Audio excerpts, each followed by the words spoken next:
Hey everyone, I hope you're having an awesome day. As you can tell, I'm wearing a t-shirt. It's a home day today. I've done all my meetings over the phone, and Alanna and I have taken up a few projects here at home.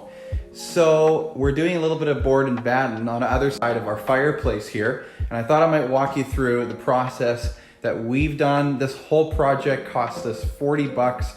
Really affordable to do and makes a huge difference. So the first thing you want to do is measure how high your walls are between the bottom side of your crown molding, if you have any, and the top of your baseboard.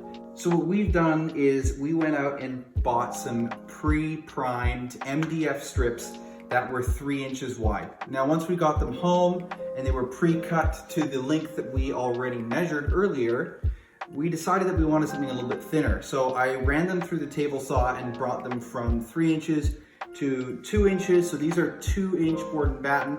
We took the paint that we used on these walls, and then we painted these, pre-painted them before we put them up.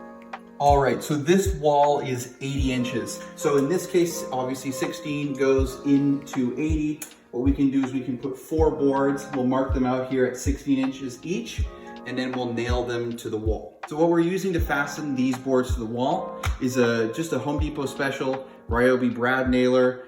We bought it for 100 bucks with the battery set. Super affordable. You can use it for a lot of projects in the home.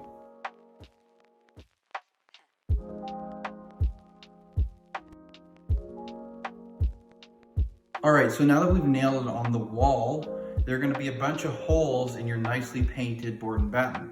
So we're gonna have to grab some sort of spackle. You can grab it from your hardware store for a couple bucks, along with a putty knife. Go along, fill all of the holes. And if you wanna take it a step further, what you'll notice is this happens with all baseboards. You can use some caulking. So you can grab a caulking gun. Mine looks a little old now because it is.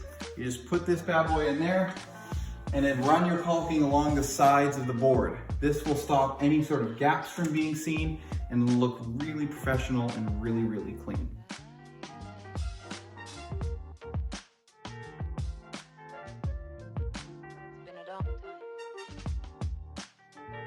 All right, it's the next morning. All we have to do now is the finishing. We have to sand and we have to paint, and it's gonna look fabulous.